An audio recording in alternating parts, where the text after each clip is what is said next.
My name is Mick and I'm a meteorologist and an eco-theologian. The world has entered into a new geological era known as the Anthropocene, where human beings are a greater force for geological change than the sun, than volcanoes, than the atmosphere and oceans on their own. We've filled the atmosphere with earth-warming greenhouse gases. We've filled the oceans and our rivers and our air with pollutants that are long-lived. We've cleared the forests from the planet and we're driving species to extinction. So we're a major geological force for change, and it's not good change. More than that, we're driving people from their homes. In northern India, melting glaciers and irregular but heavy monsoonal rainfalls are producing widespread floods, displacing people internally. The Carteret Islanders of Papua New Guinea are being driven from their homes by sea level rise.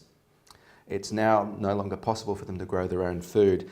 And did you know that a 6-year-long drought helped precipitate the conflict in Syria?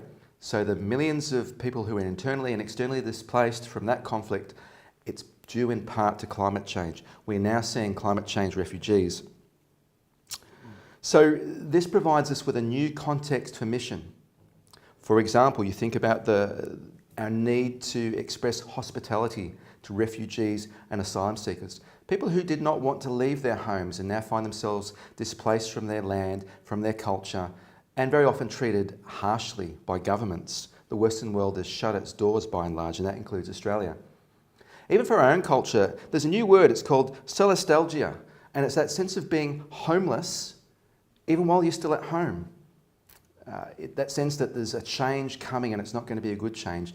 And today's youth are growing up with a general sense of despondency. And so we need to provide them with a story of hope that God really does care for them and for the world around them that is our home. We also need to deal with the fact that while we're dealing with the whole idea of hospitality, inviting other people into our country, that we ourselves are guests of Aboriginal and Torres Strait Islander peoples, and we've not treated them well, and we've not recognised properly yet that they were the first inhabitants, that they are the possessors, and that we are indeed their guests. And finally, the Anthropocene means that we need to recognise that the earth itself is our beloved companion, that it in itself is undergoing its own exodus, and that we're on a journey together as all creatures that God is going to redeem and finally bring us all home. And that's my message.